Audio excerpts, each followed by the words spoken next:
Moving on to the race to the White House, the presidential campaign and the survival of General Motors have become a big issue.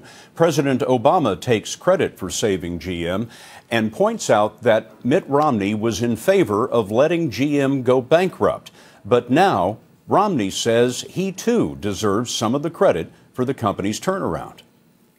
I pushed the idea of a managed bankruptcy, and finally when that was done, and help was given, the companies got back on their feet. So I'll take a lot of credit for the fact that this industry's come back.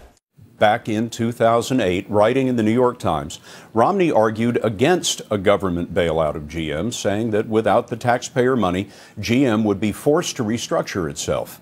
In the end, both happened. GM got the money and went through a massive overhaul. John Dickerson is our CBS News political director. And John, why is this so important an issue?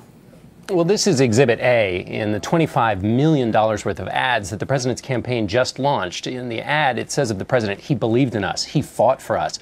So this is an issue where, in this weak economy, the president can actually point to added shifts on the production lines. So it's also a key message in the bellwether of Ohio. The state's former Democratic governor just finished a 4-day tour promoting this rescue. Governor Romney says the president doesn't deserve all that credit. His claim is that the bankruptcy he called for ultimately was part of the auto recovery. So he was right. The Obama campaign says, they say not so fast. Were it not for the bailout funds that Romney was against, the car companies would have collapsed and they never would have been in a position to then go through bankruptcy. But Romney says that he can take a lot of credit for saving GM. Can he make that claim? Well, not if that means actually doing anything. There were Republicans who were involved in the restructuring of the car companies, like Senator Bob Corker and former Michigan Governor John Engler.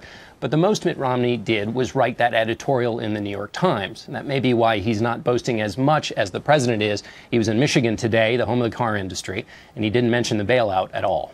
John, thanks very much. Republicans in 3 states voted today in presidential primaries: Indiana, North Carolina, and West Virginia. Together, they don't have enough delegates for Mitt Romney to clinch the nomination.